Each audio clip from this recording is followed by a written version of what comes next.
¿Cómo vamos, Patricia? Bueno, muchas gracias por los saludos. Buenas noches también para todos. Hoy lo que vamos a ver es la parte de convenio multilateral, lo que son los regímenes especiales. Básicamente vamos a tratar de ver construcción, transporte y vemos si llegamos a la parte de profesiones liberales. Si no, mañana complementaríamos la parte teórica con la práctica de profesiones liberales, porque ¿cuál es la idea de la clase de hoy? Ir abordando con el profesor Callés la parte teórica, y una vez que se termine ese tramo de la parte teórica, porque son como estancos, son artículos específicos de cada una de esas actividades, vamos a ir a la parte práctica, así que tengan listo el trabajo práctico número 16, por favor. Y de ahí vamos a ir abordando los distintos temas del trabajo práctico. Cualquier duda que tengan nos van avisando, no se queden con las dudas, y comenzaríamos la clase, si les parece, contador Callés. Voy a compartir la pantalla y voy a poner el Power. Muchas gracias. De nada.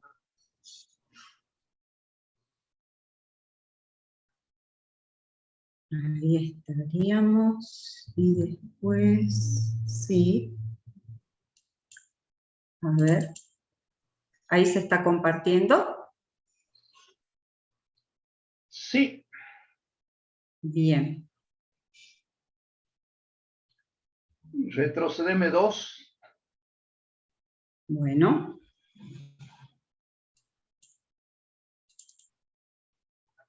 Ahí. Y ahí nomás nos quedamos. Bien. Bueno, buenas noches a todos. En un día tan especial como hoy, que tiene la característica, una vez más, de coincidirnos las pasiones. La pasión de la docencia con la pasión del fútbol. Misteriosamente, y por algún maleficio que me persigue, me toca tener que dar clase. No me quejo, al contrario, lo disfrutaré, estoy seguro, igual que todas. Cuando me siento cansado, cuando miro el cúmulo de tareas que tengo, digo, ¿qué te quejas, Marcelito, si te preparaste toda la vida para esto, para llegar a disfrutar este momento? Hoy lo voy a disfrutar con la contadora Patricia Altamirano. Y el tema a desarrollar, como comentó Chinda, va a ser dentro de lo que es el convenio multilateral, dentro de los dos distintos regímenes de atribución de ingresos y gastos o de distribución de la base imponible, vamos a ver específicamente todo lo relativo a lo que el convenio establece como regímenes especiales.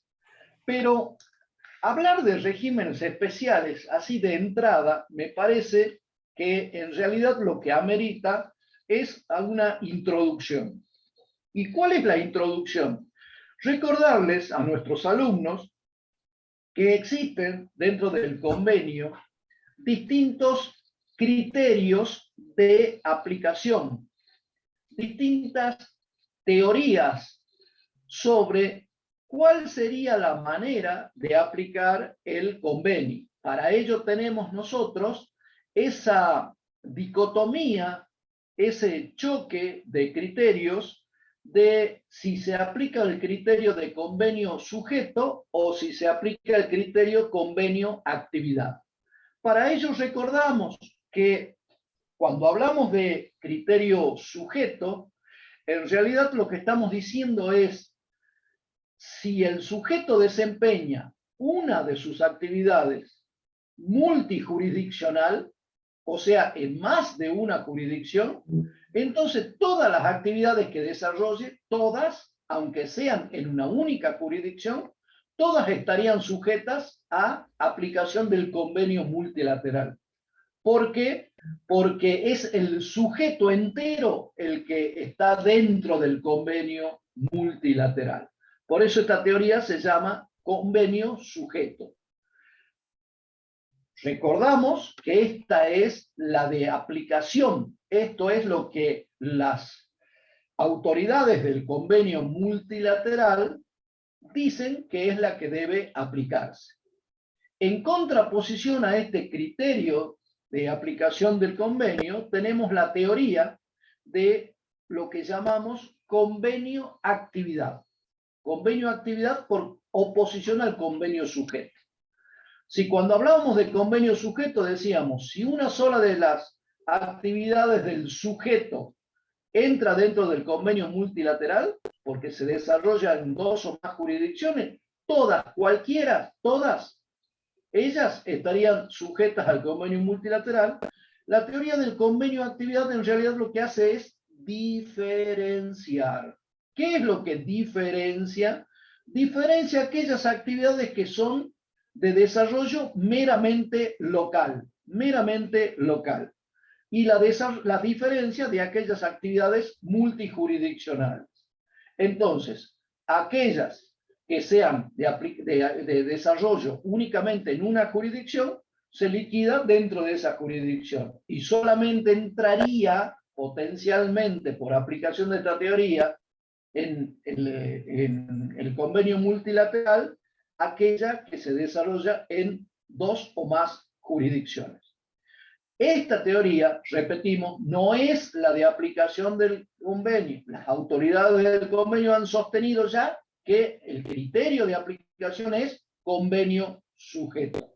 Sin embargo, es la que más gusta a la teoría, es la que más gusta a la doctrina, es la que más gusta a los docentes, porque pareciera que fuera mucho más simple la liquidación si únicamente entrarían en el convenio aquellas actividades que se desarrollan en dos o más jurisdicciones y no en una única jurisdicción. Sin embargo, repito, desde el viejo antecedente Canale Angelaccio del año 79, que después fue ratificado por Iriarte, el plenario Iriarte y compañía en el año 1995, se aplica el convenio sujeto. Se aplica el convenio sujeto, pero la máxima autoridad en materia doctrinaria, que es el doctor Bulit Goñi, ¿sí?, expresa su total oposición. ¿Ok? O sea, quienes han creado el convenio, quienes lo han desarrollado, quienes más saben del convenio, en realidad se oponen doctrinariamente a la aplicación del criterio convenio sujeto. Pero repito una vez más y hasta el hartazgo, porque esta es una de las típicas preguntas de los finales, de los parciales, de los recuperatorios, y de siempre, ¿qué criterio se aplica? ¿Qué criterio sujeto? Cerrado esa pequeña introducción, recordemos hoy que los regímenes especiales, por oposición a los regímenes generales o al régimen general, constituye una excepción. ¿Una excepción a qué? Lo especial es la excepción a lo general, pero no significa que los regímenes especiales, que vamos a ver hoy en esta clase y mañana, sean una excepción al convenio. No se confundan. Dentro del convenio conviven dos tipos de regímenes.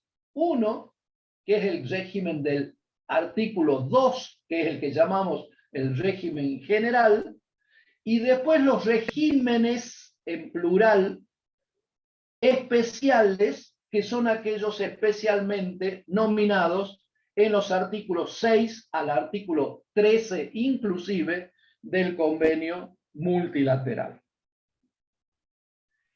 Para que se aplique un caso en el régimen especial, es necesario que resulte de aplicación el convenio multilateral.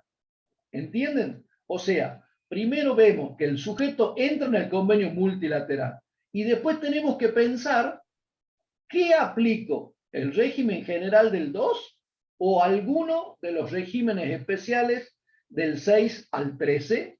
Y esa es la pregunta. O sea, que siempre va a resultar de aplicación todos estos conceptos. El ejercicio de actividades por un mismo sujeto, en más de una jurisdicción, cuyos ingresos atribuibles conjuntamente a todas esas jurisdicciones provienen o resultan de un proceso que es económicamente inseparable. ¿Ok? O sea, todas las características se tienen que dar. Se tienen que dar.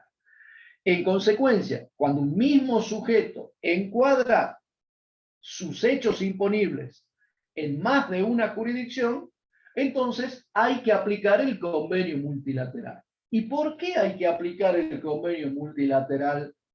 Ya lo debe haber dicho Chinda, yo lo voy a repetir con mis propias palabras, porque la aplicación del convenio multilateral lo que hace es evitar que cada jurisdicción en la que se verifica el hecho imponible del impuesto a los ingresos brutos, recuerden que el hecho imponible del impuesto a los ingresos brutos, denominado impuesto a las actividades económicas en Salta, técnicamente más correcto, ¿sí? Es el ejercicio de actividad.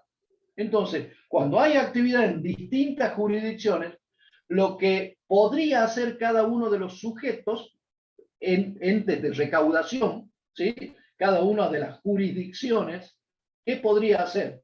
Exigir que como se verifica el hecho imponible, la aplicación del impuesto sobre el total de la base imponible.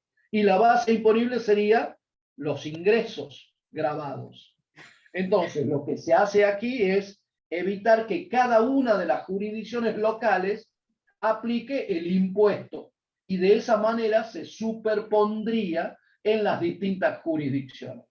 Si el sujeto tiene actividad en Salta y actividad en Jujuy, supongamos una empresa constructora, tanto Salta como Jujuy podría exigir sus respectivos impuestos locales, ingresos brutos. Sí, pero el contribuyente es uno solo.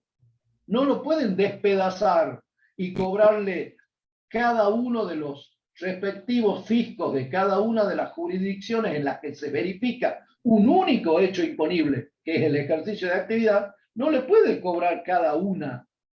Entonces, ¿qué hay que hacer? Hay que fraccionar, hay que atribuir, hay que distribuir, hay que asignar base imponible. La base imponible es una sola.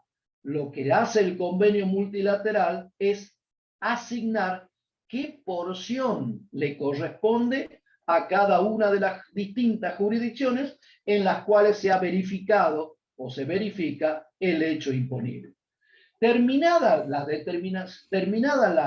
la atribución de base imponible, cada una de las distintas jurisdicciones aplica su propio código fiscal local.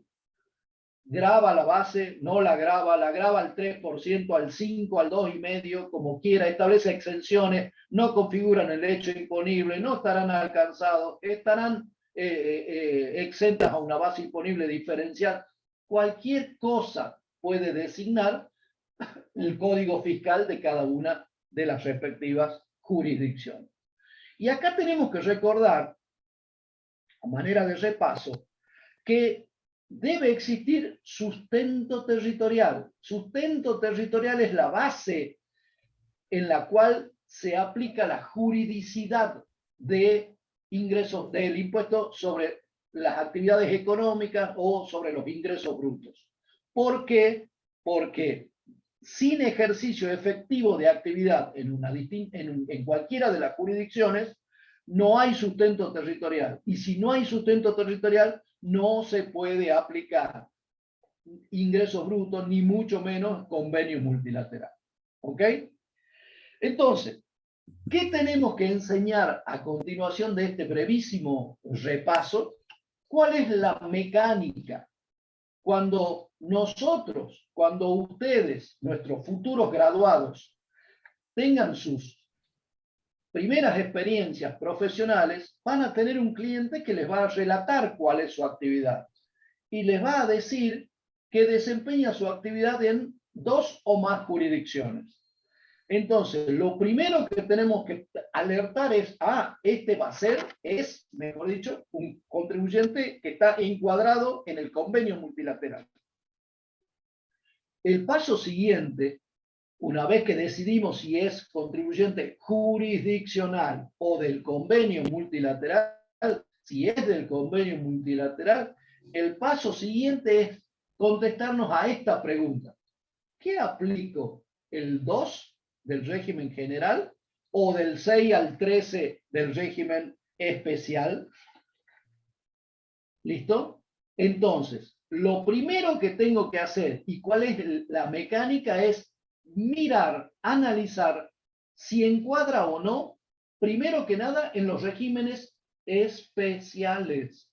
Mi primer paso es ver si encuadra en los regímenes especiales. Y si encuadra en el régimen especial, liquido por los regímenes especiales. Porque, por ejemplo, es una empresa constructora. Listo, régimen general. Es una empresa de transporte de cargas. Listo, es del régimen especial. Es un corralón. Ese no está en el régimen del 6 al 13. Ese va por el régimen general. Es una tienda que tiene sucursal en Salta y en Jujuy. Ese es del régimen general. Pero ¿por qué llego a ese razonamiento? Porque primero tengo que descartar que no entra en el régimen especial. Si no entra en el régimen especial, subsidiariamente, quiere decir de rebote, lo que me queda en subsidio, recién entraría la liquidación por el régimen general. Repito, y para concluir, y a título de pesado, pero no importa, a los fines docentes, el análisis es, primero, régimen especial, y si no entra en el régimen especial, entra en el régimen general. Recién ahí. La pregunta que nos debemos hacer a continuación es, ¿y estos artículos del 6 al 13 se separan del régimen general? ¿Y por qué los signatarios del convenio han decidido que se separen del régimen general? Por razones de simplicidad. La palabra simplicidad o el concepto de simplicidad siempre está subyacente en todo lo que es el convenio multilateral. Aunque no sea justo, lo que se está buscando es que sea simple. A veces se sacrifica lo justo por lo simple. No siempre se logra, por supuesto. ¿Qué otra razón nos lleva a la liquidación del convenio multilateral por aplicación de los regímenes especiales? Cuestiones de equidad en la distribución. Busca simplicidad, palabra clave, equidad, otra palabra clave. Para Bulit-Goñi, máximo doctrinario de esta temática, los regímenes especiales son excepcionales, porque son casos especiales. Su palabra misma lo designa. El régimen general es la regla, es la mayoría, digamos, de los casos. ¿Ok? Pero no es que se trate de un régimen residual, sino que hay algunos que entran por un lado y hay otros que entran por el otro, y la mecánica es ver si entra por lo especial, y si no entra por lo especial, me voy a lo general. Primero, verifico las situaciones de hecho, si encuadra del 6 al 13, y si recién descarto que no entra del 6 al 13, me voy al régimen general. ¿Puede coexistir la aplicación en un mismo contribuyente de la aplicación del régimen general con el régimen especial? Y la respuesta es sí, puede coexistir. Repito, la aplicación de ambos regímenes en una única liquidación. No confundan la coexistencia del régimen especial con el régimen general en el mismo sujeto con la vieja discusión si lo que corresponde es aplicar convenio sujeto con convenio de actividad. Nada que ver con eso. Dicho esto, vamos a analizar nuestro material. Digo nuestro porque es de nuestra cátedra, ha sido elaborado en su momento por el contador Simensen, a quien siempre recordamos y agradecemos, por la contadora Ewes y la colaboración del contador Julio Aramayo también. Bien, vamos a analizar, vamos a la filmina 63, interpretación.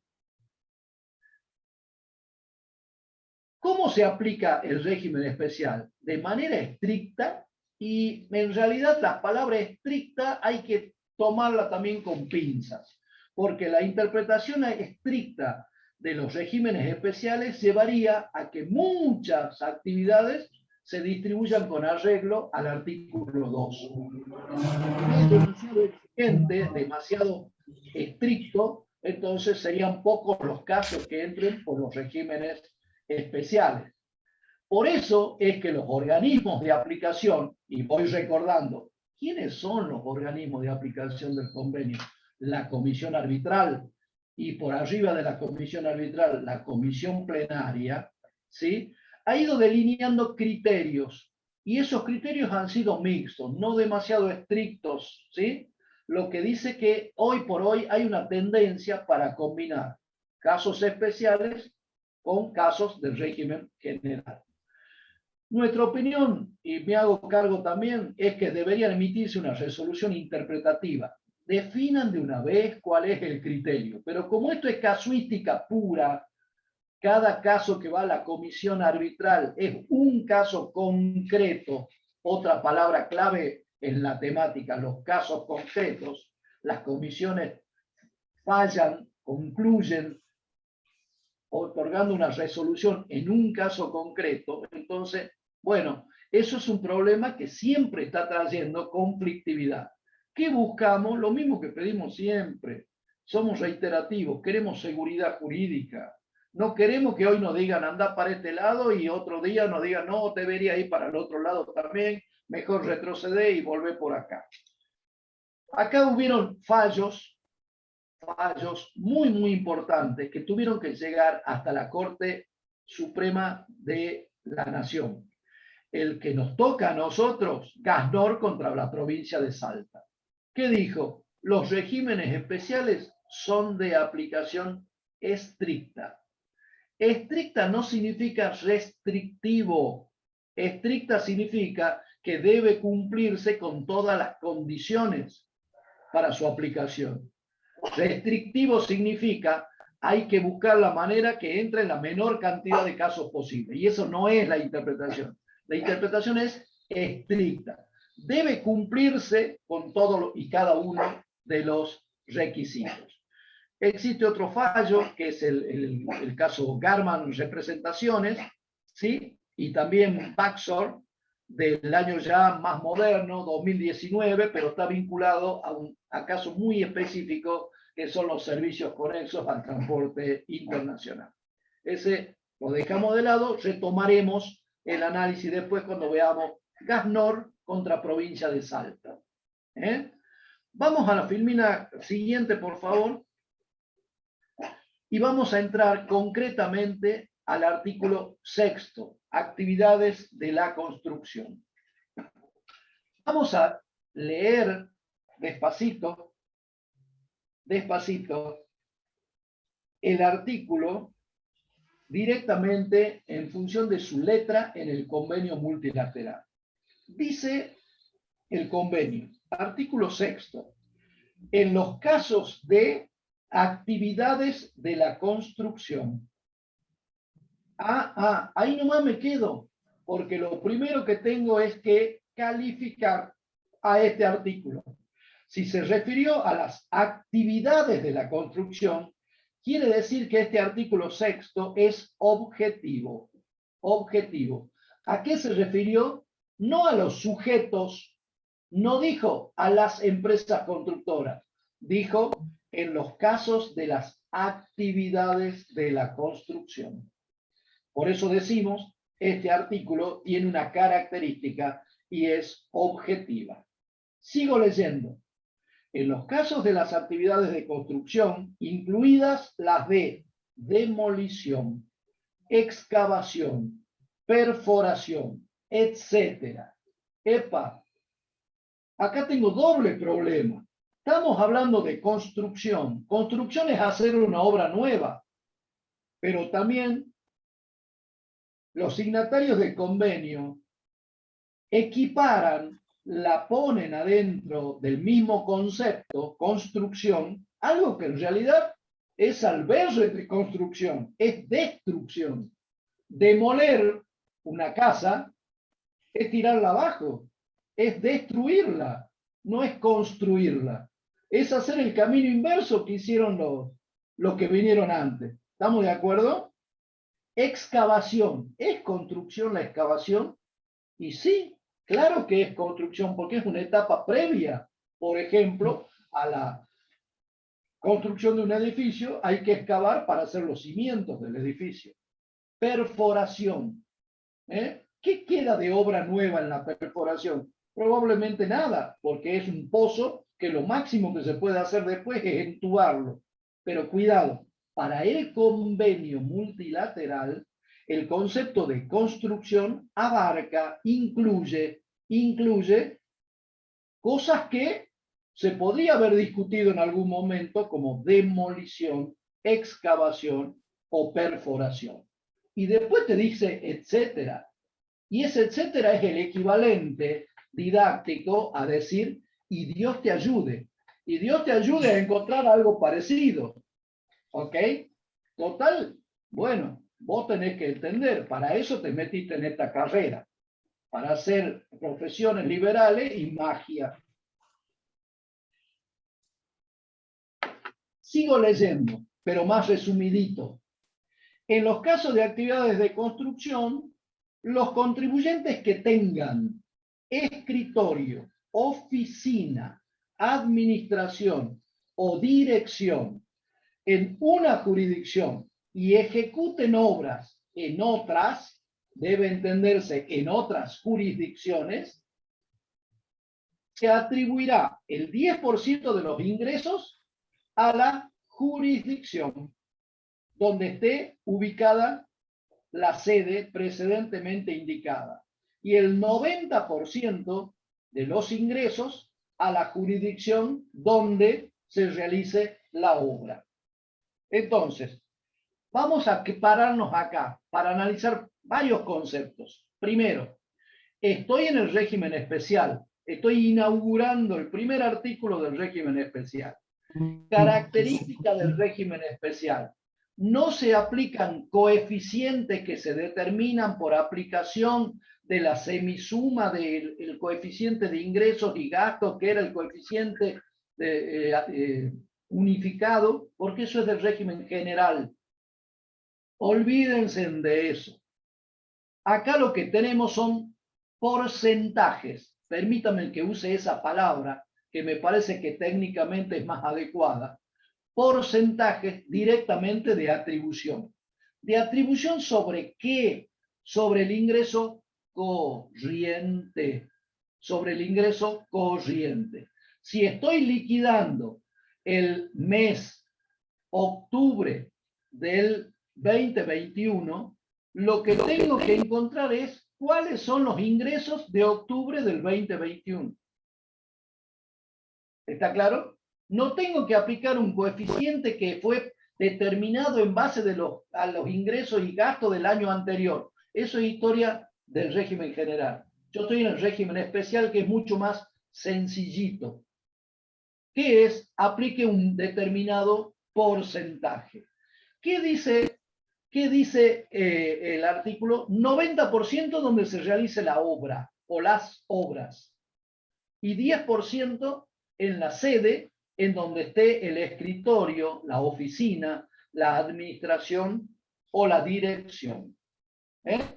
Entonces, ¿qué ha interpretado acá los signatarios del convenio?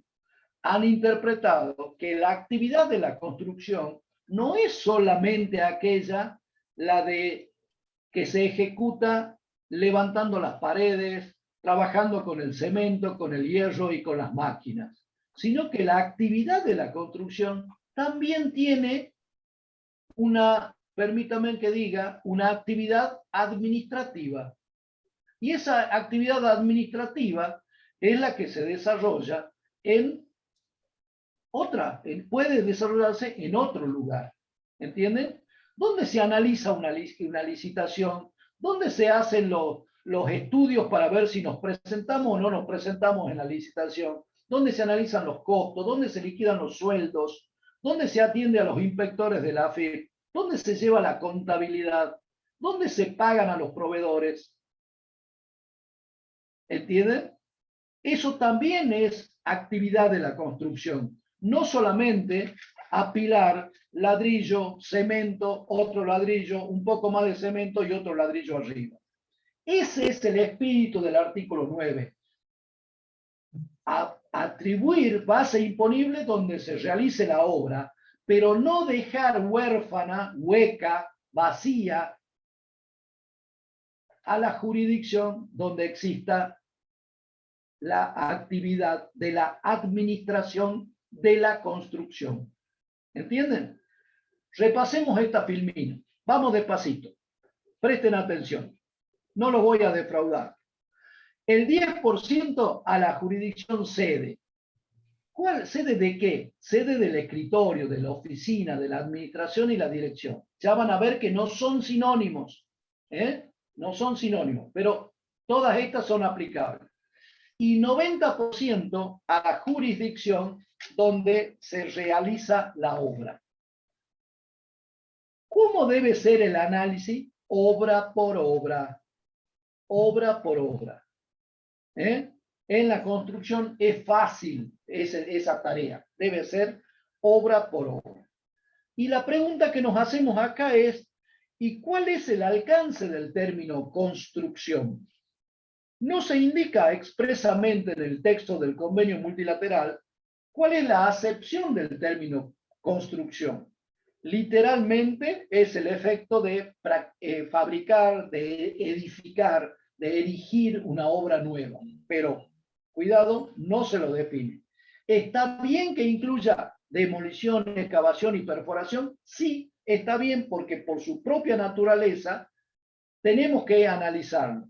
Y acá nos lleva este análisis a pensar, ¿solamente estamos hablando de construcción de inmuebles? Y la doctrina dice, sí, solamente estamos hablando de inmuebles, como por ejemplo, reforma y construcción y reparación de edificios, construcción de calles, puentes, carreteras, perforación de pozos petroleros, etc. ¿Ok? Sigo analizando. ¿Hay una aplicación estricta o debe ser una adecuación a ver cómo lo hago? No, no es una aplicación estricta, ¿sí? Únicamente, sino que la comisión arbitral ha tenido mucha flexibilidad. Por eso hablamos de que existe una mixtura. Y el ejemplo de la mixtura está cuando analizamos la resolución general que resume, digamos, todo lo que han sido los casos concretos, que en este caso es la 22 del 2020, del artículo 43 al 46 es donde encontramos la respuesta, porque la verdad ha sido bastante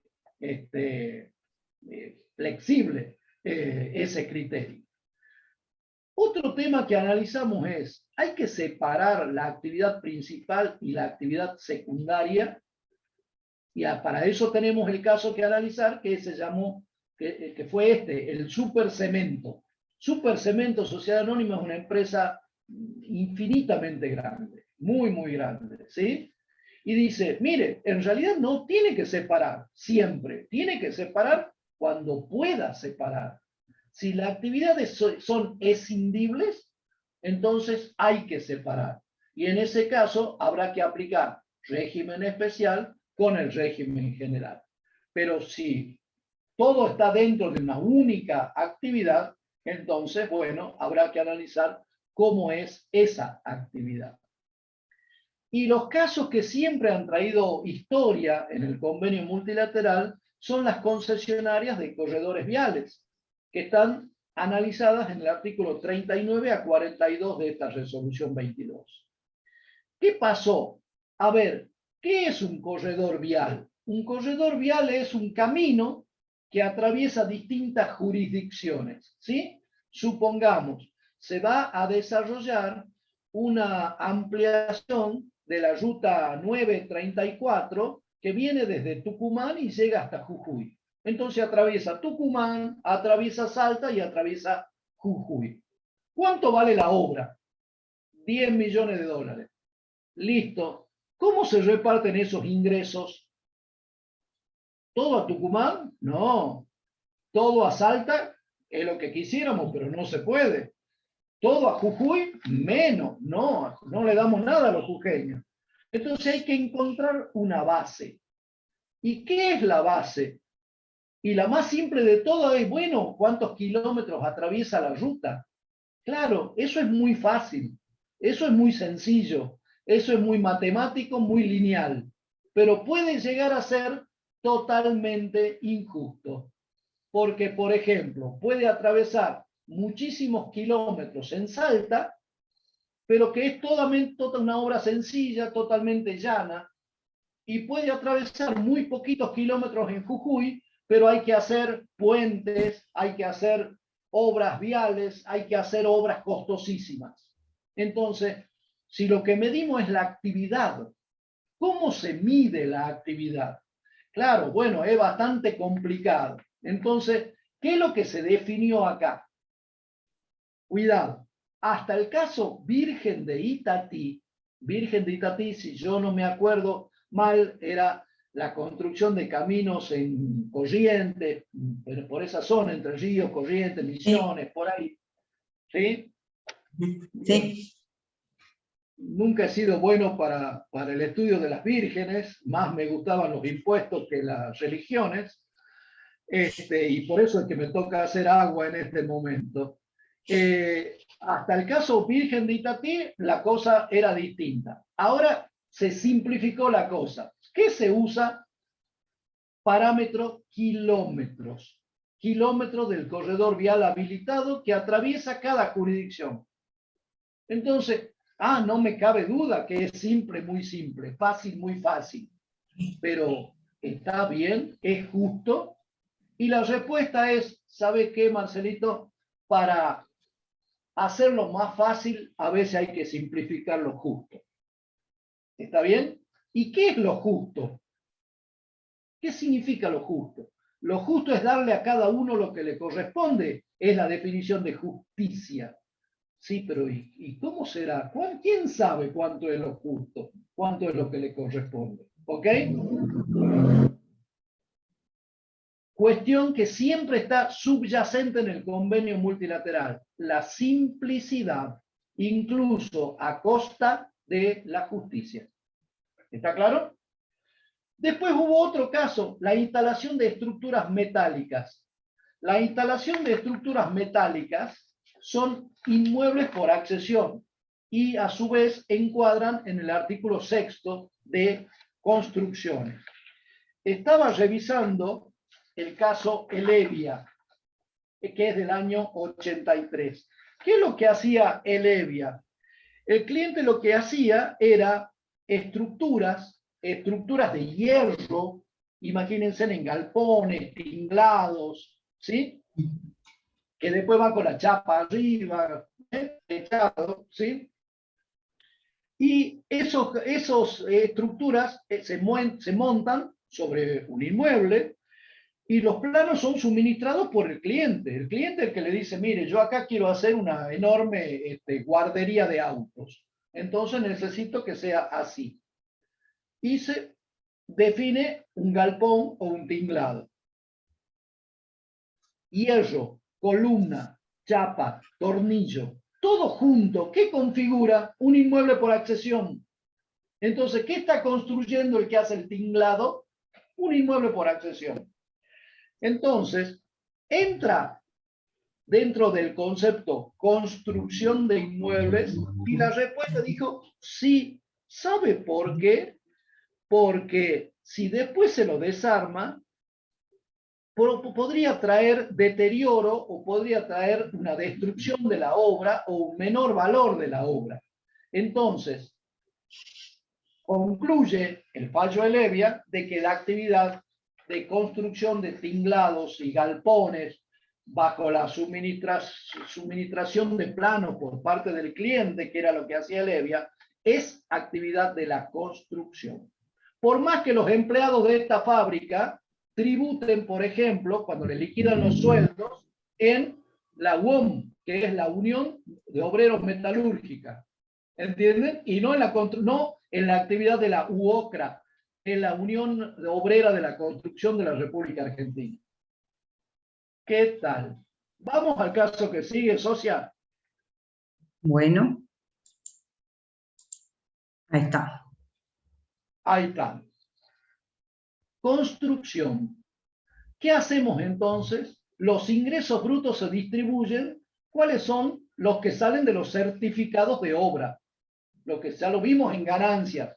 Las empresas constructoras no emiten facturas, sino que lo que se emiten son certificaciones de obras, donde se detalla los ítems que se han desarrollado, hasta dónde se ha medido, etcétera, etcétera, y que además son acumulativos. El certificado número 9 de obra en realidad describe todo y después le resta todo lo acumulado hasta el 8 inclusive y le dice págame esta diferencia que es el avance de obra del último certificado. ¿Qué concepto incluye? Ya lo dije, las actividades complementarias o primarias o preactividades de la construcción como la demolición, la perforación o la excavación. El análisis filosófico no corre. Esto es construcción. ¿Sí? Por más que sea destrucción desde el punto de vista latino gramatical. La ejecución de la obra es la base, pero resulta que en la ejecución de la obra se pueden incorporar honorarios de los ingenieros, honorarios de los arquitectos, de los proyectistas y de otros profesionales que intervinieron en la ejecución de la obra. Entonces, volvamos ahora, por favor, sin salir de la filmina, a la redacción del artículo 6, última parte, que debió para mi gusto ser un punto y aparte. Es un punto y seguido. ¿Qué dice? Que en las actividades de la construcción, si el 10% va a la jurisdicción donde está la sede, el 90% donde está la obra, y después dice algo muy importante, no podrá discriminarse al considerarse los ingresos brutos importe alguno en concepto de honorarios a ingenieros, arquitectos, proyectistas u otros profesionales pertenecientes a la empresa. ¿Por qué está ese párrafo que está con un punto y seguido? Y yo de criticón nomás y viejo zorro digo que debió haber sido un punto y aparte. Porque, primero, recordemos que esta actividad de ingenieros, arquitectos, proyectistas son actividades profesionales. En algunas jurisdicciones de nuestro país, las actividades profesionales no organizadas como empresa, ¿sí?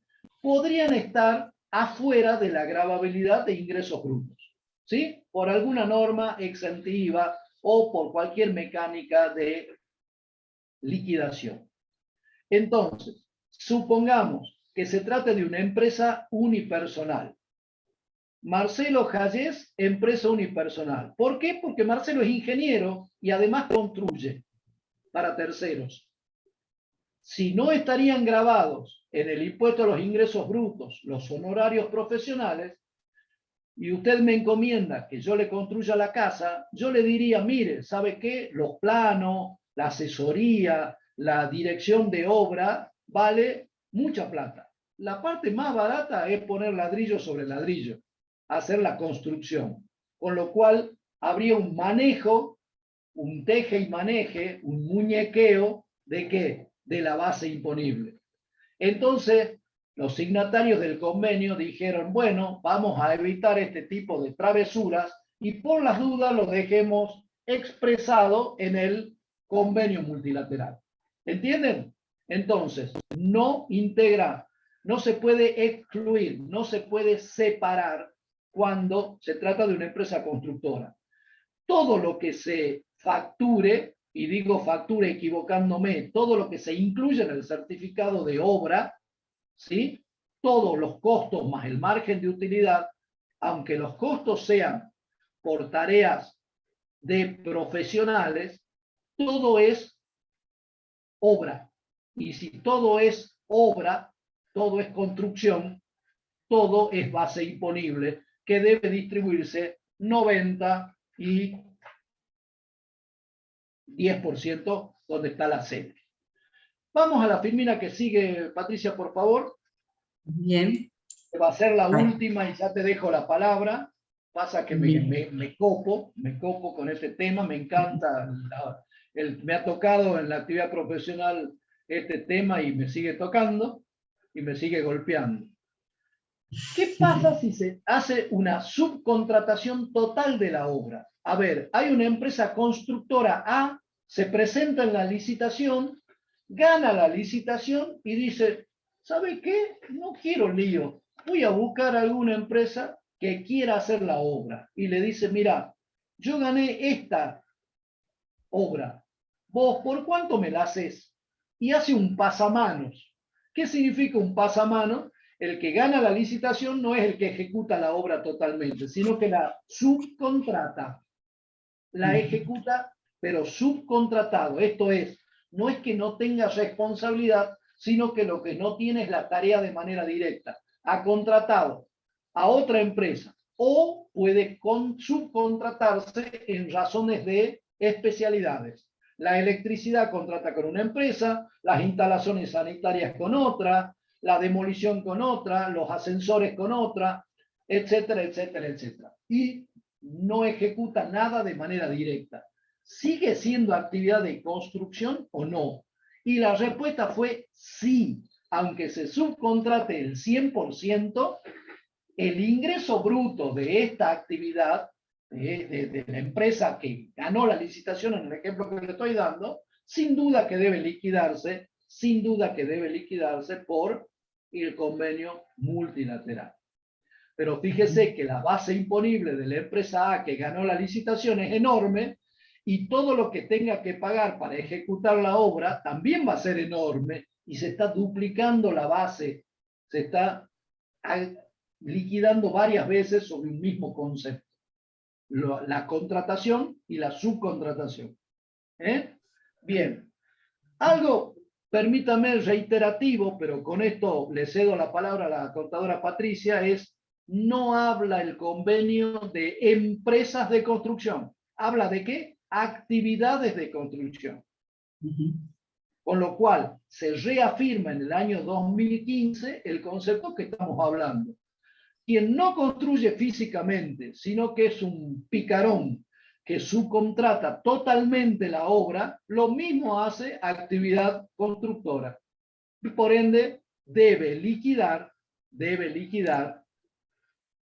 por aplicación del artículo 6. Y ahora nuestra mecánica va a ser, vamos a desarrollar una partecita del caso práctico para que los conceptos que rápidamente son volcados desde la teoría sean aprehendidos, con la H intermedia, aprehendidos en nuestros alumnos a través de una estupenda explicación que va a dar la contadora Patricia Altamirano. Toda suya, contadora. Enséñenos. Bueno, gracias por el crédito. Quiero primero recomendarles, que hace un ratito me olvidé, ustedes dentro de la plataforma, en el TP15, tienen el manual de convenio multilateral realizado por la Comisión de Estudios de Asuntos Tributarios de la FAPSE. Está muy lindo. A partir de la página 116, allí tienen los regímenes especiales. Trata todo el convenio y ahí también van a tomar idea de lo que recién les explicaba el profesor. O sea, cómo cada jurisdicción pelea su tajada, que eso es lo importante en estos trabajos prácticos, donde ya no está tanto el contribuyente y cuánto tiene que tributar. Volvé. ¿Cómo? Ah, ¿no se me escuchaba? ¿Ahora sí? Ah, bien. No sé si alcanzaron a escuchar el manual que les recomendaba, que está donde está el trabajo práctico 15. ¿Sí? ¿Alcanzaron? Ah, bien. A ver, ahí están poniendo, si se escuchó. Perfecto, bien. Entonces les decía que está muy interesante cómo cada jurisdicción trata de sacar la mejor tajada o la mayor tajada. Aquí no es tanto el contribuyente, si bien hay un contribuyente, obviamente, que es el que está ejerciendo la actividad económica, es el que está involucrado, pero eso es lo que ustedes tienen que tomar idea de la dimensión de lo que es el convenio multilateral, cuando ya entra más de una jurisdicción a estar en juego, que eso es lo interesante acá. Entonces ténganlo en cuenta porque está muy lindo como para ver toda esta parte.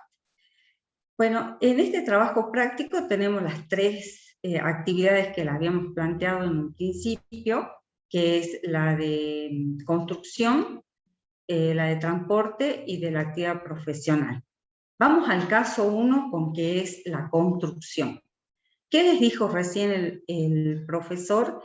Que lo que está grabado aquí es la actividad.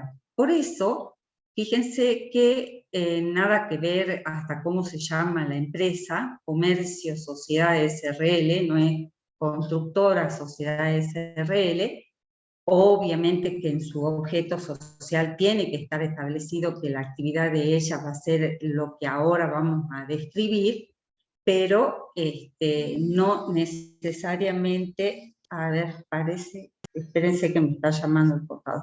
¿Sí? Ah, estás vos en internet. Bueno, dale.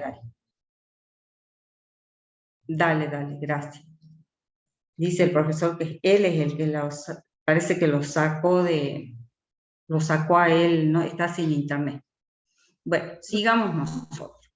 ¿Usted está compartiendo pantalla? Sí, ¿la están viendo al planteo? No, estamos viendo el artículo 6 de actividad de la construcción. Bien. Espérenme un segundito, a ver si les puedo. Espérenme un segundo.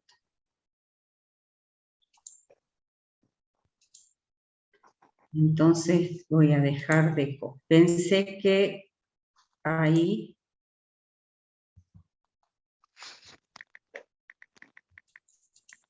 ¿Ahí están viendo ya el planteo? Ahora sí. Ay, bien, muchísimas gracias. Bien, entonces, tenemos el comercio, Sociedad SRL, fíjense, está radicada en la provincia de Salta con la actividad de construcción, y vamos a ver las distintas actividades, durante el mes de septiembre, que eso también subrayenlo. ¿Por qué? Porque se aparta a lo que era, ¿se acuerdan? El régimen general, donde yo tenía que empezar a tener en cuenta todo un ejercicio para determinar los coeficientes, y esos coeficientes yo los tenía que aplicar durante todo el ejercicio. Aquí no, aquí estoy en septiembre, y siempre voy a analizar mes por mes como estancos. Y entonces aquí, esa es otra particularidad a tener en cuenta. Luego, la actividad, y que estamos frente a una tipicidad objetiva. ¿Por qué? Porque lo que está siendo objeto aquí de generar un hecho imponible es la actividad. No interesa aquí el sujeto. El solo hecho que realice una actividad de construcción ya queda englobado dentro del artículo 6. ¿Ok? Bien. Y lo otro que no tengo que perder de vista aquí es que, y que se lo recalcó bastante el profesor, es que voy a ir analizando ingreso por ingreso, o sea, construcción por construcción. Y que sí o sí necesito que por lo menos haya involucrada 2 jurisdicciones. Entonces, voy a tratar de compartir y vamos a seguir leyendo el enunciado, ya directamente la solución.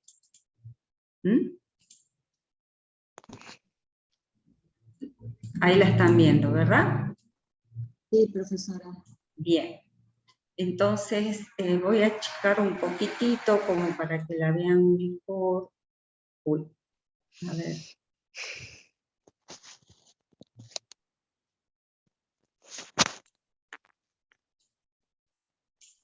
Ahí creo que se ve un poquito mejor. Bueno, es lo que decíamos recién, de acuerdo a lo que leímos en el artículo 6, la distribución de la base imponible se encuentra establecida en el artículo 6, con la cual debemos analizar las obras en forma individual, o sea, una por una vamos a ir analizando, para proceder a distribuir bajo este régimen especial los ingresos corrientes. Entonces, fíjense la estructura que tiene aquí del desarrollo y ya vamos a ir analizando uno por uno. ¿De qué se trata? O sea, que sí o sí sea algo involucrado con la construcción, y cómo va a ser la distribución de la base imponible, que es lo que aquí siempre va a estar en juego, la base imponible. ¿Y cuáles son las jurisdicciones involucradas? Salta y Jujuy, que la voy a tomar tanto a ese 10% de distribución como en lo que respecta a toda la administración, y Salta y Jujuy a lo que respecta el 90% de la obra. Ustedes, por favor, síganme en el enunciado. ¿Qué nos dice? Estamos en el mes de septiembre y en el punto 1 nos dice que hay una construcción de un puente en Salta. Se emitió y aprobó el certificado de obra, que era lo que les decía recién el profesor, por 400.000, más 45.000 por honorarios del arquitecto. Entonces, ¿tengo que considerar los 45.000? Sí, porque me lo dice específicamente en su parte final, y recién lo leímos, el artículo 6 de convenio multilateral. Como es una obra únicamente realizada en la jurisdicción de Salta, prácticamente no tiene sentido esta distribución, porque Salta se termina llevando el 100%. Pero lo que yo tengo que tener en claro aquí, que esta empresa actúa tanto en Salta como en Jujuy. Y lo que voy a hacer es distribuir bases imponibles. Entonces, según el punto 1, tenemos una construcción de un puente y los honorarios del arquitecto. Si me voy a la distribución, tengo todo distribuido en la jurisdicción de Salta. Un 10% a la administración, un 90% también para Salta. Cuando voy al punto 2, También fíjense que me dice en Salta, porque hay una construcción y lo voy analizando individualmente, no pierdan de vista esto. Construcción de un playón deportivo en Salta, firmó contrato bajo el sistema de llave en mano y atento a la especialización requerida, se subcontrató, y fíjense aquí, está el caso que les decía recién el profesor, y o tercerizó en otra empresa constructora. De acuerdo al avance de la obra pactada y verificada, se facturó 80.000 pesos. Entonces, lo que tengo que analizar aquí nuevamente, ¿cuáles son las jurisdicciones involucradas? Únicamente Salta. Entonces, tengo la construcción, en definitiva, si me fijo bien, se la va a llevar toda la jurisdicción de Salta. Cuando yo sume, estoy repartiendo esa torta, la jurisdicción de Salta lo va a tener. Y acá tienen el caso de Prococertel, que es si la obra se puede tercerizar, si la puede ejecutar un tercero. Y en este caso nos dice que sí, porque subcontrató Comercio Sociedades SRL, subcontrató a un tercero para que realice la construcción del playón deportivo. Lo ganó, pero no significa que no pueda tener esa posibilidad. Y donde tenemos propiamente obras interjurisdiccionales entre Salta y Jujuy es en el tercer caso, donde tenemos la construcción de un salón de conferencias en el Consejo Profesional de Ciencias Económicas de Jujuy. La obra se inició y finalizó en el mismo mes y se certificó por 180.000 pesos.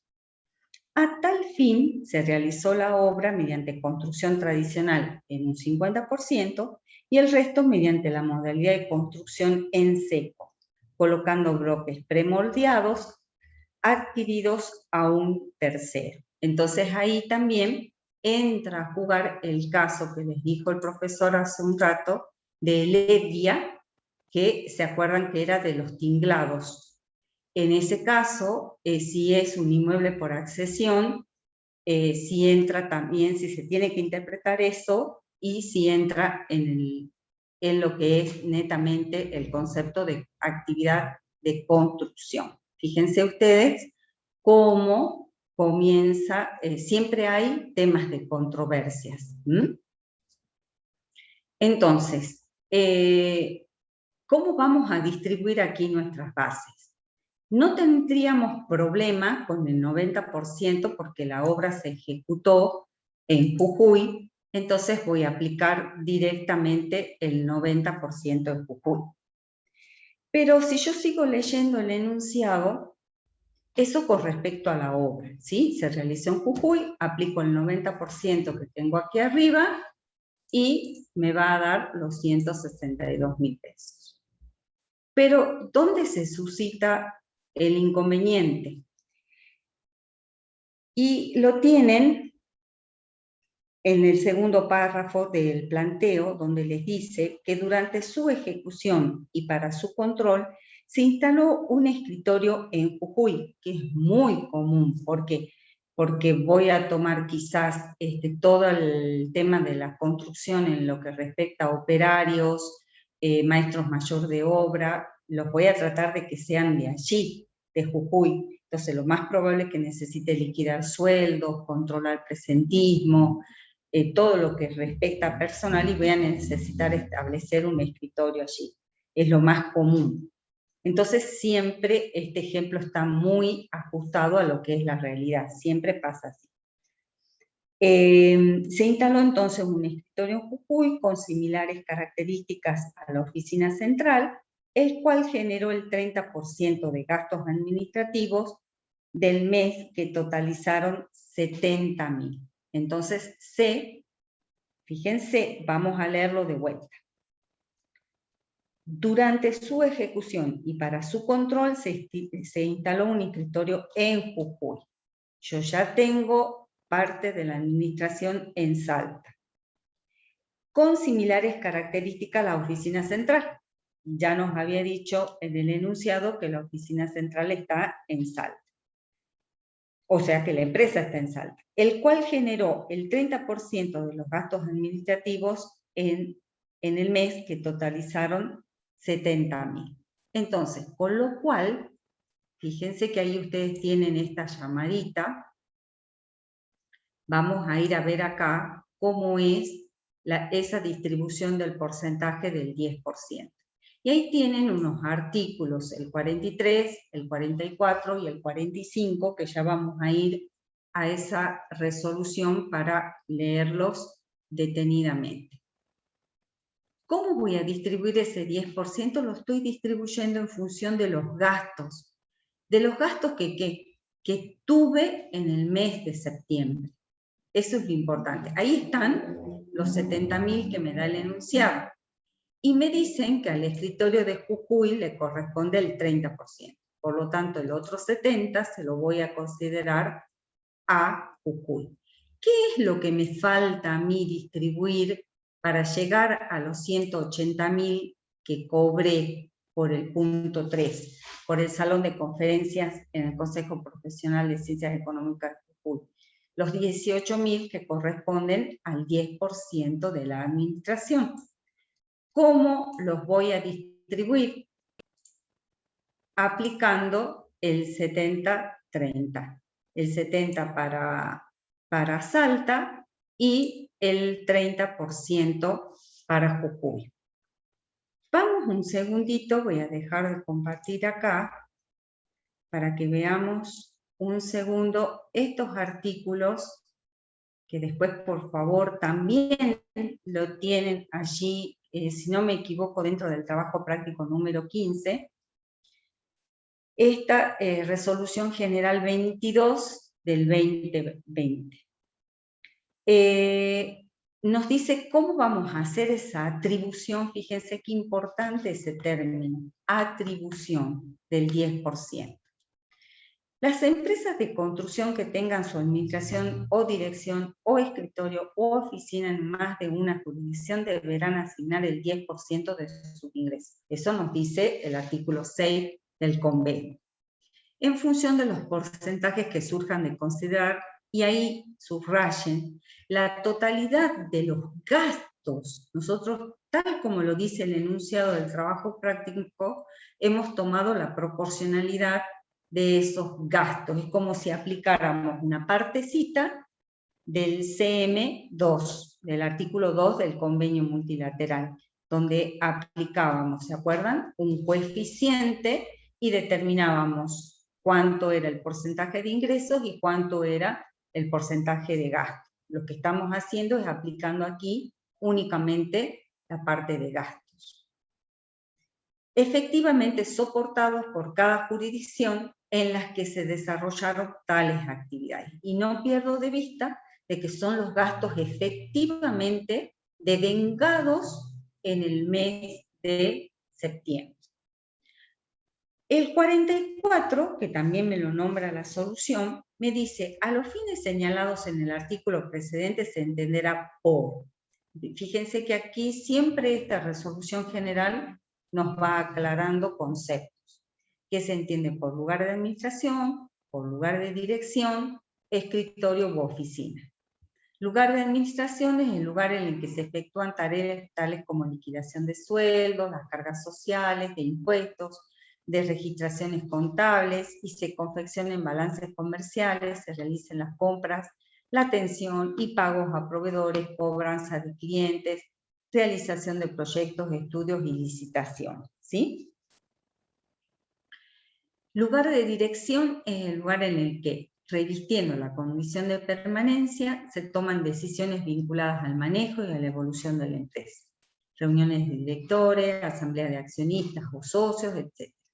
Y escritorio y oficina, aquellos lugares considerados alternativos para el desarrollo de las actividades de administración y dirección antes descritas. O sea que puede tener cualquiera de las dos tareas que hemos nombrado anteriormente. Y por último, el 45 dice interpretar que el hecho de que una jurisdicción se realicen las obras no obsta a que la misma jurisdicción participe en la distribución del 10% señalada por el artículo 6, por desarrollarse también en ella actividades de administración y dirección. O sea, siempre y cuando estén esas actividades, las voy a poder considerar. Volvamos un segundito. Voy a compartir de vuelta el trabajo práctico. Entonces, fíjense qué es lo que hemos hecho aquí.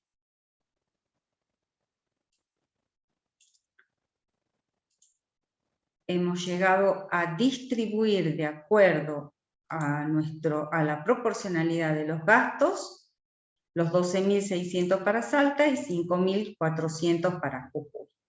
¿Qué es lo que estoy haciendo yo a paso seguido? Donde me dice liquidación del impuesto sobre los ingresos brutos. ¿Por qué?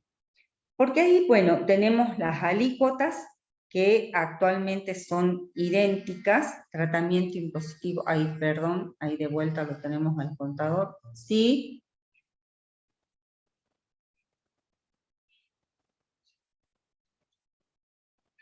Bueno,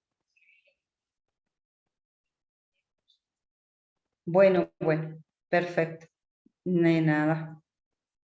No se están pudiendo conectar. Bueno, vamos a seguir. Bueno, liquidación sobre los ingresos brutos. Nuevamente lo que nos interesa aquí, que ustedes tengan en cuenta, es esa totalidad de los ingresos que son los 705.000 que se obtuvieron en el mes de septiembre, lo vamos a poner ahora bajo otro color, esa totalidad de los ingresos que le corresponde a Salta y que le corresponde a Jujuy. O sea que aquí lo que estoy haciendo y que nos pide, ¿no es cierto? Acá nos dice, se pide, lo que yo estoy haciendo acá es distribución de bases. ¿Ok? Distribución de bases. ¿Cuánto se lleva Salta? Voy a sumar A más C, o sea, mejor los importes, pintemos, A más C, y los otros no los pinto para que lo vean. Y B más D. Entonces, a Salta le corresponden 537.600 y a Jujuy 167.400. Puede ser que en el parcial les pidan únicamente distribución de bases y ahí se va a acabar el ejercicio. Pero también puede ser que les pida el segundo punto de aquí, que dice liquidar los impuestos a los ingresos brutos de Salta y Jujuy. En la provincia de Jujuy se efectuaron retenciones por 3.600 pesos. Entonces, aplicamos las alícuotas del 2,5 y del 2,5 a esas bases imponibles. Fíjense que recién estamos en condiciones de liquidar el impuesto a los ingresos brutos. Y el impuesto determinado para Salta es 13.440, con lo cual va a tener que ingresar ese importe, siendo que para Jujuy le da 4.180 contra los 3.600, le quedan a pagar 585. Un importe menor, ¿por qué? Porque sufrió retenciones, pero propias de la jurisdicción de Jujuy. Ahora les hago una pregunta. ¿Yo me podría haber tomado esas retenciones de la jurisdicción de Jujuy para la jurisdicción de Salta? Contéstenme en el chat.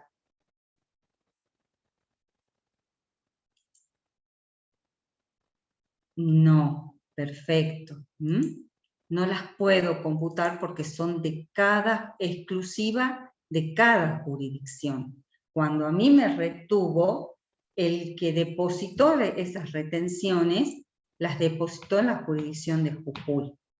Ahora les hago otra pregunta. si yo hubiese obtenido, supongamos que la retención hubiese sido por 8.600, ¿sí? Lo que va a significar que voy a tener un saldo a favor de 4.415. ¿Ese saldo a favor lo puedo utilizar para compensar la jurisdicción de Salta? Contéstenme por el chat si quieren. No, perfecto. Fíjense cómo se trata en forma individual. Una vez que yo distribuyo las bases, es como si yo estuviera únicamente en la jurisdicción de Salta y cuando pongo a Jujuy, únicamente en la jurisdicción de Jujuy. ¿Sí? Por favor, eso que les quede bien en claro. No sé si hay alguna duda respecto a algo que quieran que de vuelta veamos, si no, pasaríamos al otro tema. Patricia. Hola, Sí, Patricia. lo hemos recuperado al profesor. Costó mucho. Mirá, justito, ni que hubiese, justito. Ni que me hubiera ido a ver el partido. Eso, ¿tenés idea cómo va? No, para nada. Va. Bueno, ¿alguien sabe? Por lo menos que, digo, no estoy sufriendo. Estoy re entretenida, entonces no sufro. A ver, ahí están contestando los chicos. 0-0, bueno, tranquilos entonces. No nos perdemos nada. No nos perdemos nada. Bueno, Seguimos. así que si querés, y si no hay dudas, chicos, pasamos vamos a la transporte. teoría. Vamos a la Bien. teoría del artículo 9, por favor. Bueno, ¿cómo no?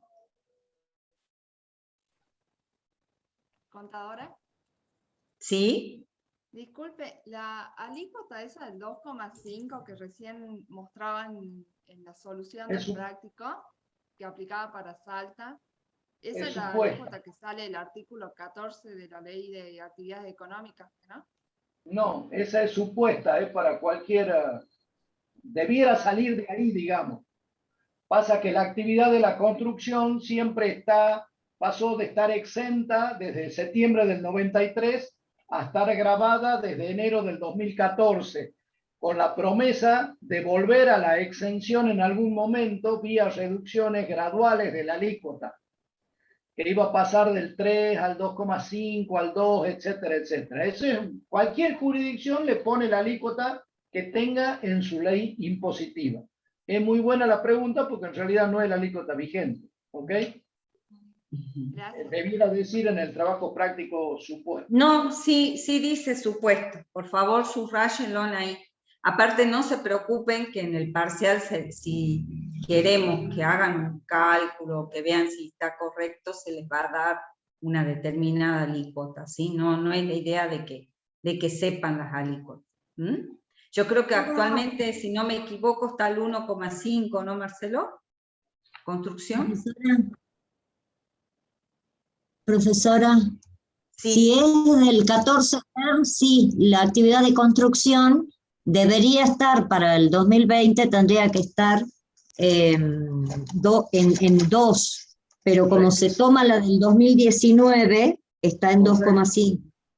Correcto. Recuerde usted que se ha suspendido la vigencia del consenso fiscal 2 veces. Acá Sí. hacemos los pactos para no cumplirlos. Vamos al 9, Patricia. Sí, ahí estamos. ¿Lo están viendo? Sí.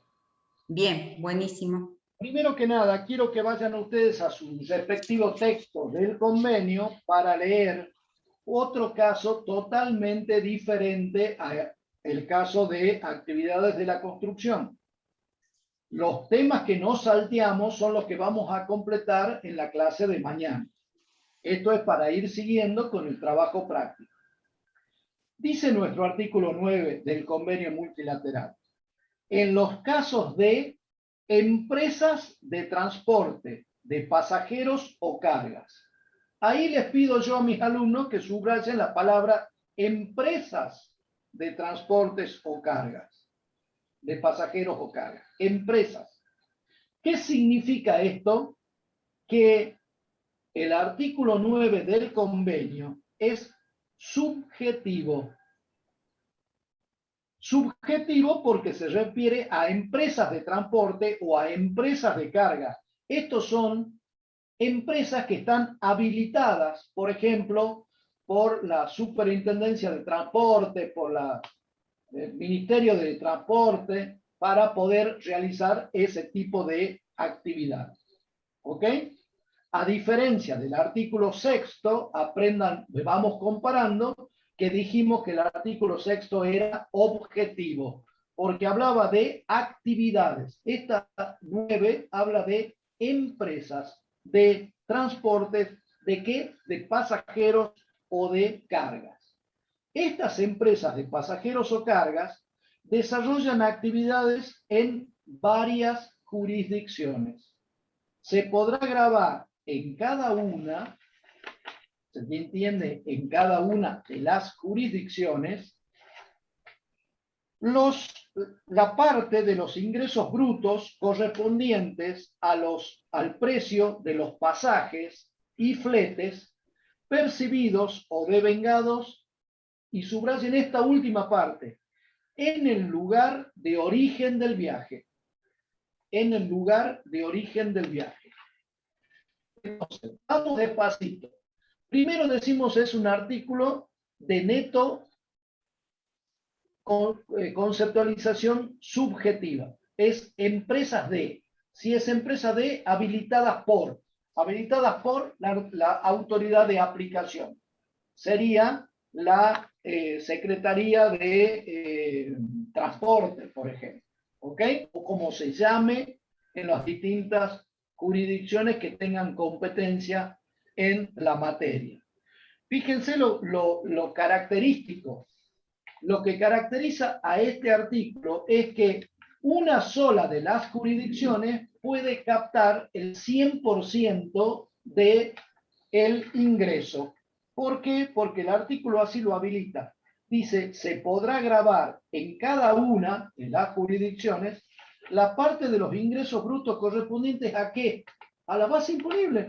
Precio de los pasajes, si estamos hablando de empresas de transporte, de personas, o fletes, que es el precio que se paga por el transporte de cargas.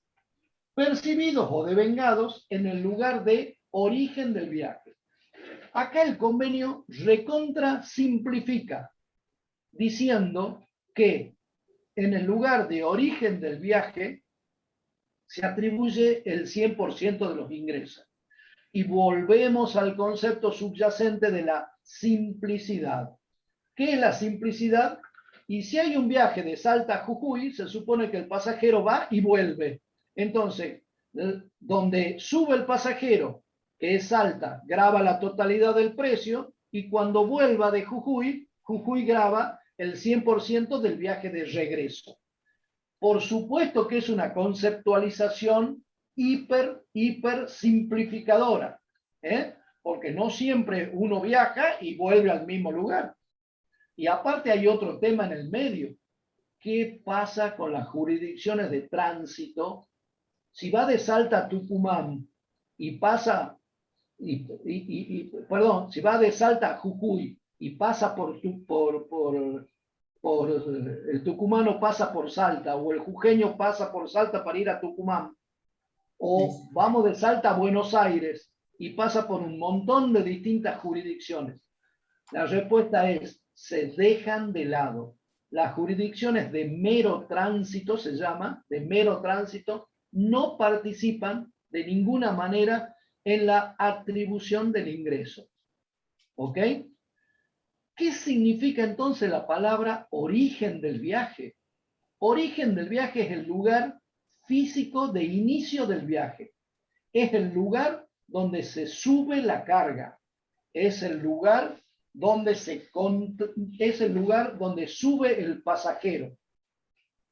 Por ende, no es entonces el lugar donde se compran los pasajes, Por ejemplo, yo puedo comprar en Buenos Aires los pasajes para hacer un viaje de Tucumán a Salta.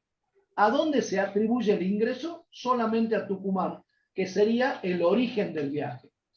Origen del viaje porque el pasajero sube en Tucumán. Pero puede pasar algo.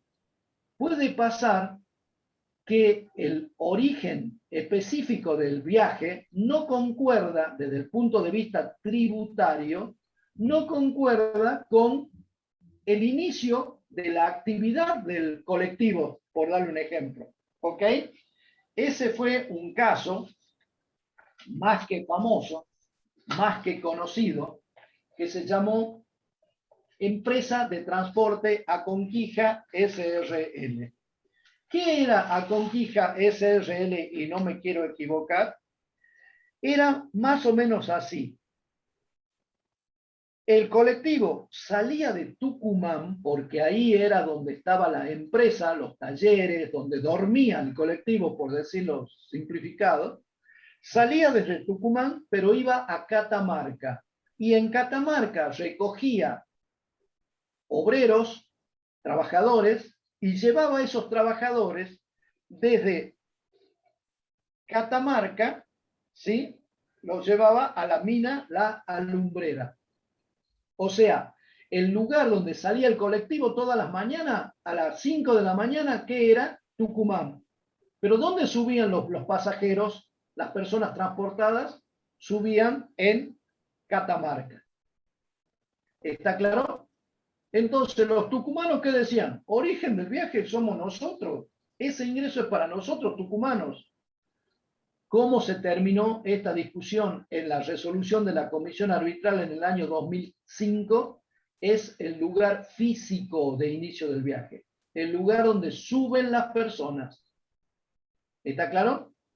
Por ejemplo, Santiago del Estero se caracteriza por tener muchísimas empresas de transporte de pasajeros.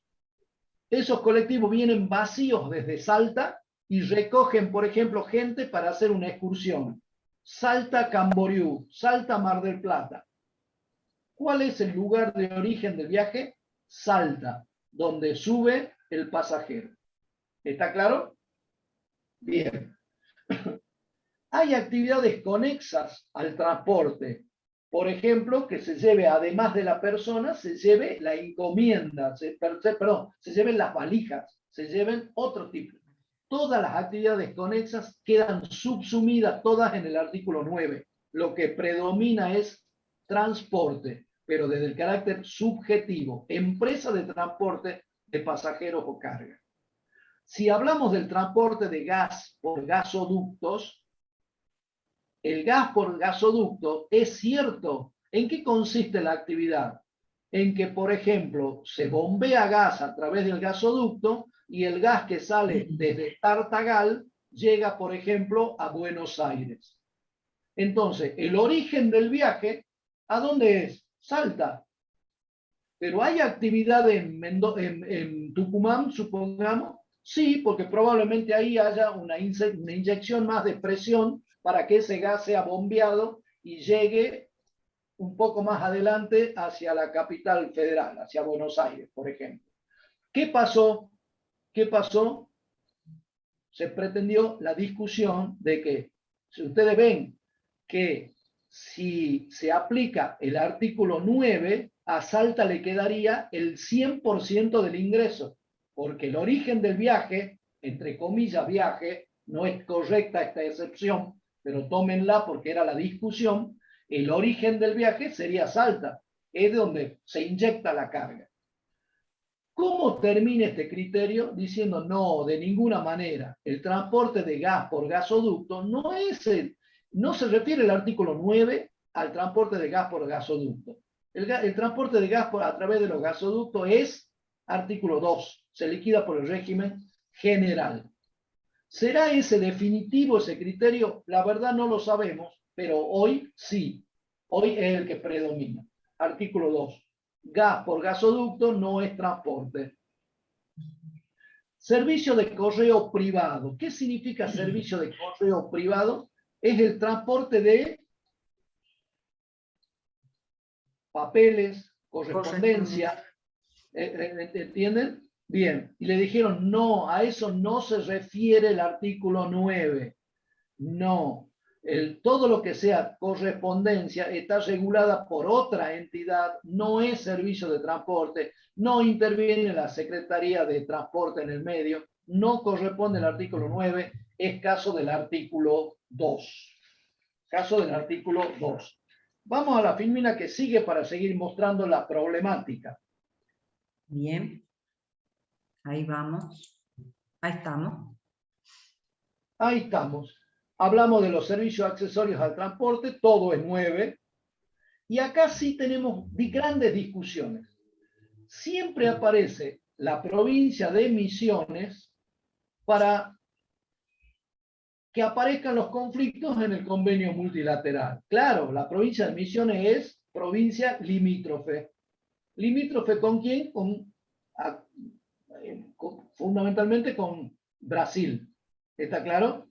Con lo cual hay gran actividad de transporte en esa zona.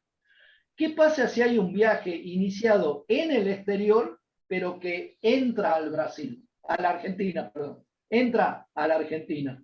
Los misioneros dijeron, escúcheme, acá hay actividad en Misiones. Mire, pasó la frontera y atravesó todo Misiones, se fue a Corrientes, atravesó Entre Ríos y se fue después a Buenos Aires. O simplemente, mire, el transporte llegó hasta Cataratas, hasta Puerto Iguazú. Hay actividad en la jurisdicción. Se plantearon los casos Sauer y Crucero del Norte. Crucero del Norte, como ustedes conocen, es una empresa muy grande de transporte de personas, ¿sí? Y le dijeron, no, este no corre. Si es un viaje iniciado en el exterior, origen del viaje, ¿dónde es? Si aplicaría el 9. Origen del viaje sería fuera del país, razón por la cual no correspondería tampoco ni la aplicación por el 9, ni tampoco la aplicación por el 2. ¿Ok? Cuidado con eso. ¿Qué pasa si hay vuelos internacionales desde el exterior? El mismo razonamiento. Si es desde el exterior, el origen del viaje no es en el país. El origen del viaje es en el exterior. No le corresponde a ninguna jurisdicción. Pero escúcheme, el vuelo de aerolínea está parando acá en Córdoba. Los cordobeses queremos algo, hay actividad en Córdoba. La respuesta es no. No. ¿Por qué? Porque no hay origen del viaje en el país. Ahora lo veamos al revés. Viajes iniciados en el país, pero con destino al exterior. Entonces sí, ahí se aplica el artículo 9, porque fíjense que el artículo 9 del convenio dijo origen del viaje. No dijo origen del viaje en el país, autolimitándose. Entonces, ¿hay actividad? Claro que hay actividad. Y en este caso, sí está alcanzado, sí es sí es aplicación del convenio y sí es aplicación concreta del artículo 9. Hubo grandes problemas de base imponible. Ya no estamos hablando de aplicación del convenio, sino de determinación de la base imponible. Por ejemplo, el impuesto no incluido en la tarifa. ¿Sí? Fue grandes discusiones para decir, el impuesto no puede formar parte del mismo impuesto. Los precios de los transportes están fijados unilateralmente por el Estado, o estaban fijados en alguna época unilateralmente por el Estado, con toda una gran problemática. ¿Ok? Con lo cual, pueden detraerse, y el análisis es si los impuestos se detraen, algunos impuestos pueden detraerse de la base imponible. Y vamos a Gasnor un ratito, a ver si lo tenemos ahí a continuación. Sí, ahí está. Sí, lo explicaba. El transporte de gas lo efectúa la distribuidora, que es Gasnor, la distribuidora del gas. No es transporte, ya lo dijimos. Por lo menos el concepto de transporte es que subyace en el artículo 9. No es el 9 porque la norma se refiere a empresas de transporte, con lo cual no corre. Hay una realidad distinta. Estas son palabras de la Corte. Los regímenes especiales deben aplicarse solo cuando se verifica plenamente los requisitos para su procedencia. Y plenamente significa que se cumplen todos. Y acá fundamentalmente el que no se cumple es de que quien realiza el transporte, ¿sí?, no es una empresa de transporte. ¿Ok? Por eso hago mucho hincapié yo, por lo menos cuando me toca exponer sobre este tema, sobre si cierto artículo es objetivo o es subjetivo. Y acá la calificación tiene su fundamento. Siempre las clasificaciones son arbitrarias, pero siempre responden a un lineamiento, a un objetivo. Por eso insistimos, el 9 es subjetivo. Vamos a hablar del transporte internacional, por favor, contadora. Muy bien. Ya lo dijimos. Ahí está. Si las empresas están constituidas en el exterior, están exentas, no tributan acá. Por ejemplo, una empresa de Chile que trae personas de Chile a Salta, ¿sí? Están exentas, pero se le pone siempre una condición, la reciprocidad. Cuando lleves los salteños a Iquique, no, los chilenos no tienen que gravar esa actividad de la empresa constituida en la Argentina que desarrolla su actividad llevando pasajeros de Salta a Iquique, para seguir con el ejemplo.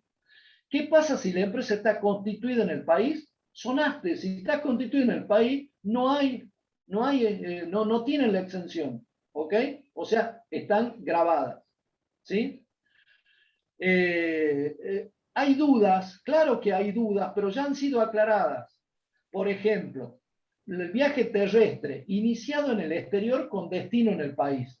Fueron los casos que mencioné, Sauer y Crucero del Norte. Siempre los problemas fueron, quien planteó la problemática fue Misiones. Si están iniciados en el país, no corre porque el origen del viaje es fuera del país. No es un caso que esté tratado. Pero con toda razón, lógica, no jurídica, lógica, los misioneros dicen, hay actividad, me destruyen las rutas estos colectivos, estos camiones, hay actividad en mi jurisdicción, ¿cómo no me van a permitir? Mirá, el convenio dice origen del viaje. Origen del viaje, ¿sabe dónde es? Allá en San Pablo, en Brasil. Hablé de los vuelos internacionales, también desde el exterior, no hay origen del viaje en el país, no corresponde el ingreso a ninguna jurisdicción.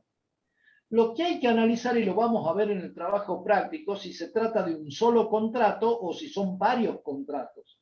Si se trata de un solo contrato, todo el vuelo desde el exterior al país, cualquiera sea el punto de destino, por lo tanto no se puede fraccionar, entonces un solo paquete, un solo tratamiento, un solo contrato, ya lo vemos ahora en el caso práctico.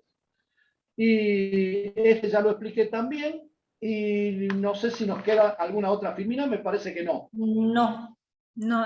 Pasaríamos al trabajo práctico. Yo voy a dejar de compartir. Gracias. Y voy a ir directamente a la solución. Espérenme un segundito. Nos quedan todavía 20 minutos que podemos terminar el caso, me parece. Yo creo que sí, podemos. Y después, mañana ya arrancamos con la otra. O si mañana hay dudas, claro, si mañana tienen dudas, lo completamos. Así bueno, fíjense que aquí nuestra empresa de transporte es Aéreo del Norte S.A. ¿Dónde está radicada? Está radicada en la provincia de Salta, o sea, dentro de una jurisdicción argentina. Y dedicada al transporte aéreo local y internacional de pasajeros. Entonces, ahí tenemos lo que decíamos, la tipicidad, donde está sí o sí es subjetiva porque tiene que ser la empresa dedicada a transporte, ¿sí? Lo que sí nos interesa es que tengan en cuenta que en ninguna parte del artículo 9 del convenio nos dice qué medios de transporte. Entonces tenemos que entender que son todos los medios de transporte, desde camiones, colectivos, trenes, aéreo, como vamos a ver acá, fluvial, también, supóngase, por el río Paraná, va a atravesar quizás parte de Buenos Aires, Entre Ríos, Santa Fe, que son las del frente, y va a depender dónde se vaya subiendo la carga o vaya subiendo el pasajero. Eso también, aquí fíjense que en el trabajo práctico en ningún momento le decimos pasajero o carga, pero bueno, se entiende por ahí que es el pasajero, pero podría ser también que lleve algo de carga. En el enunciado sí les decimos que son pasajeros. Vamos al punto 1. Es un servicio especial de transporte de Tucumán a Buenos Aires por 150.000 pesos y el avión inició su viaje en Salta, pero todos los pasajeros subieron recién en Tucumán. Eso se lo explicó hace un ratito el profesor y es lo que se denomina flete muerto, que ahí ustedes lo tienen aclarado. Entonces, ¿cuál va a ser la jurisdicción más allá de que haya partido desde Salta? Donde subieron los pasajeros es en la jurisdicción de Tucumán.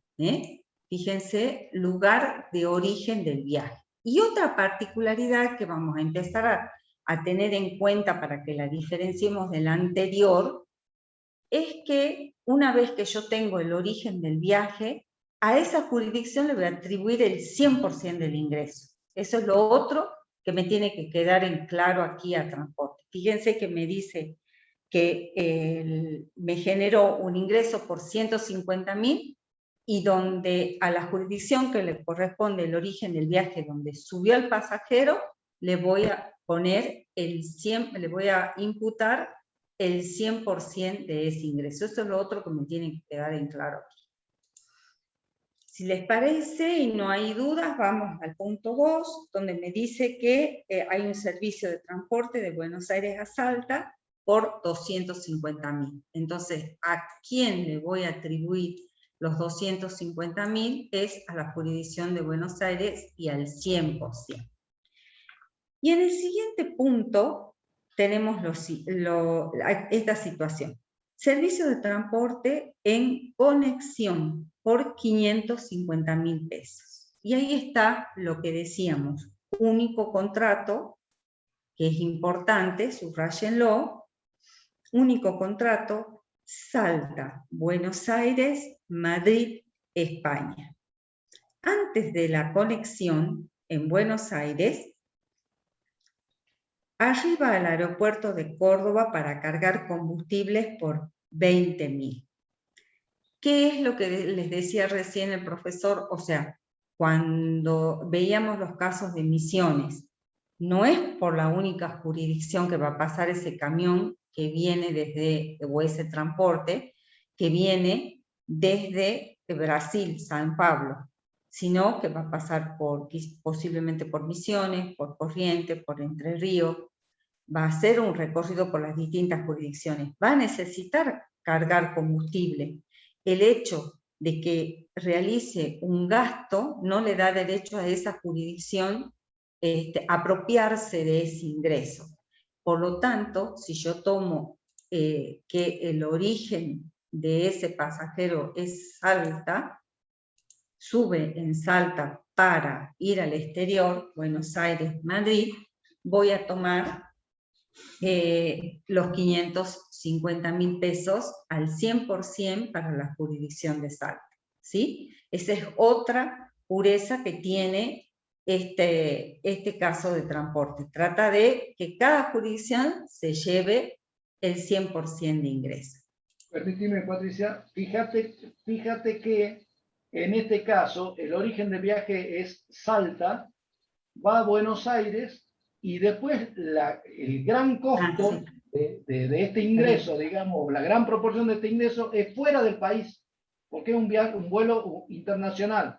Sin embargo, el 100% del ingreso se atribuye a la jurisdicción de inicio del viaje, que es donde subieron los pasajeros en ese único contrato, vamos en conexión. Quiere decir, no nos podemos salir del aeropuerto, es más, no nos salimos de la zona de preembarque cuando estamos en Ezeiza, razón por la cual todo va a, en este caso concreto, a Salta. Fíjense la importancia que tiene ahora el aeropuerto de Salta, que es inicio de vuelos internacionales. Yo puedo hacer Salta-Punta Cana, Salta-Nueva York, ¿sí? Y el 100% de ese ingreso, los kilómetros transcurridos arriba del cielo salteño son el 2% comparado con todo lo que representa el viaje. Sin embargo, el 100% del ingreso es atribuible a Salta. ¿Por qué? Porque la letra dice del convenio es inicio del viaje. ¿Ok? Tal cual. ¿Sí? Y lo otro que no tengo que perder de vista, como bien les dijo el profesor, único contrato. ¿Ok? ¿Por qué? Porque está contratado todo el paquete hasta que yo llego a Madrid. Eso es lo importante también a tener en cuenta aquí. ¿Por qué? Porque tenemos el punto 4, que ahí sí es totalmente distinto. Fíjense que también es un servicio de transporte sin escala, pero sin embargo se firmaron 2 contratos. O sea que acá los tengo que tomar como separados, como desconectados. Entonces, el primer contrato por 250.000 es Salta, Buenos Aires. Entonces, ¿quién se va a atribuir ese ingreso? Es la jurisdicción de Salta. Pero el segundo contrato, acá no hay un único contrato, eso es lo importante aquí. Están separados. Es Buenos Aires-Madrid, entonces ahí sí se va a llevar la otra parte de los ingresos. Fíjense que aquí van teniendo como referencia todos los las resoluciones exactamente de las comisiones plenarias o comisiones arbitrales que se fueron resolviendo en cada caso. Son millones, pero es así como se van resolviendo. Fíjense aquí cómo son totalmente independientes uno del otro.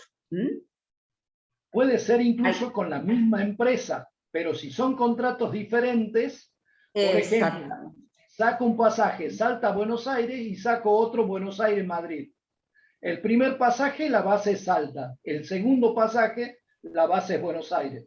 Pero si saco directamente en un único contrato Salta-Buenos Aires, conexión Buenos Aires con Madrid, es un único contrato, un único viaje, con lo cual Salta se lleva la suma de todo el ingreso. Eso es lo que queremos explicar con este ejemplo. Y con el caso concreto, aerolíneas, que por supuesto es la fuente de los grandes conflictos, ¿no? Exactamente. La diferencia entre lo que hemos tratado en el 3 y lo que hemos tratado en el 4.